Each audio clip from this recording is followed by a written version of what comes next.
Lady Trevelyan of Ostwick, representing the Inquisition. What a pleasure to meet you, my lady. Seeing the same faces at every event becomes so tiresome. So you must be a guest of Madame de Fer, or are you here for Duc Bastien? Are you here on business? I have heard the most curious tales of you. I cannot imagine half of them are true.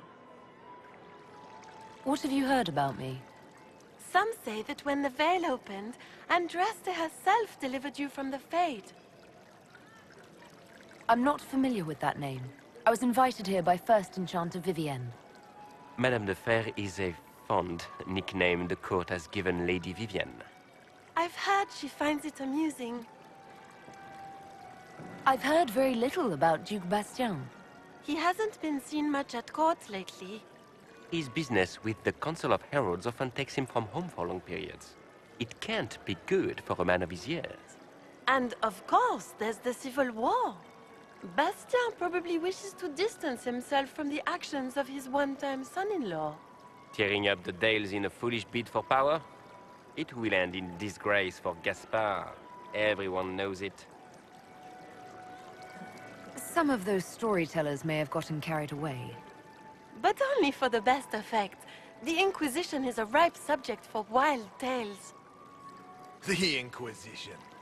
What a lot of pig shit. Washed-up sisters and crazed seekers. No one can take them seriously. Everyone knows it's just an excuse for a bunch of political outcasts to grab power. The Inquisition is working to restore peace and order to Thedas. Here comes the outsider, restoring peace with an army. We know what your Inquisition truly is. If you were a woman of honor, you'd step outside and answer the charges. My dear Marquis, how unkind of you to use such language in my house to my guests. You know such rudeness is intolerable. Madame Vivienne, I humbly beg your pardon. You should. Whatever am I going to do with you, my dear? My lady, you're the wounded party in this unfortunate affair. What would you have me do with this foolish, foolish man? The Marquis doesn't interest me. Do whatever you like with him. Poor Marquis.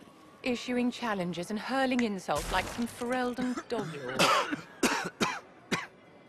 And all dressed up in your Aunt Solange's doublet.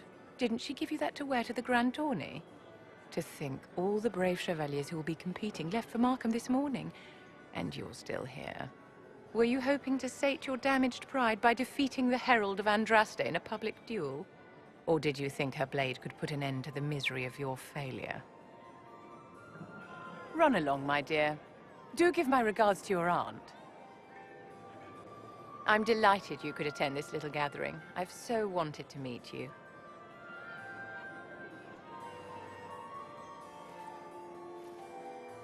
Allow me to introduce myself. I am Vivienne, first Enchanter of Montsimard and Enchantress to the Imperial Court.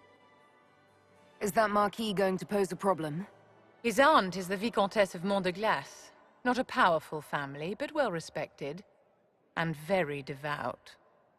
Alphonse will be disowned for this. It's not the first time he's brought his aunt disgrace, but I'm sure it'll be the last. And after such a public humiliation, I expect he'll run off to the Dales to join the Empress's war effort. Either to make a good end, or to win back a modicum of self-respect. Charmed, Lady Vivienne. Ah, but I didn't invite you to the chateau for pleasantries. With divine Justinia dead, the Chantry's in shambles. Only the Inquisition might restore sanity and order to our frightened people. As the leader of the last loyal mages of Thedas, I feel it only right that I lend my assistance to your cause. Is your interest in the Inquisition Madame de Fer, or is it more personal? Aren't you charming? It's professional, of course. You say you led the last of the loyal mages. Loyal to whom? To the people of Thedas, of course. We have not forgotten the commandment, as some have, that magic exists to serve man. I support any effort to restore such order. So you're in favor of returning the mages to the Circle, then? Where else can mages safely learn to master their talents? We need an institution to protect and nurture magic. Maker knows, magic will find neither on its own. What's in this for you? The same thing anyone gets by fighting this chaos. The chance to meet my enemy, to decide my fate. I won't wait quietly for destruction. Are you devout? What's your opinion of the Chantry?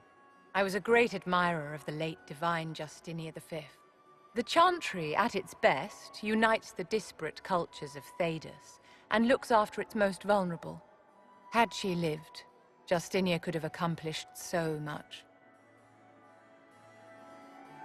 You are aware that the Chantry hasn't sanctioned this Inquisition.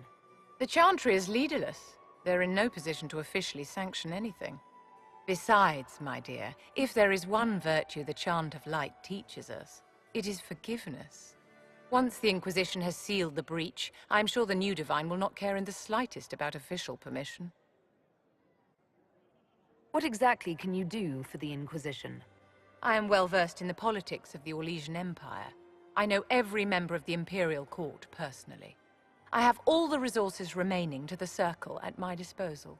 And I'm a mage of no small talent. Will that do? Does that mean you'd be aiding the Inquisition from the Imperial Palace? Ordinarily, I would be happy to serve as liaison to the court, but these are not ordinary times. The veil has been ripped apart and there is a hole in the sky. It is now the duty of every mage to work towards sealing the breach. And so I would join the Inquisition on the field of battle. The Inquisition will be happy to have you, Lady Vivienne. Great things are beginning, my dear. I can promise you that.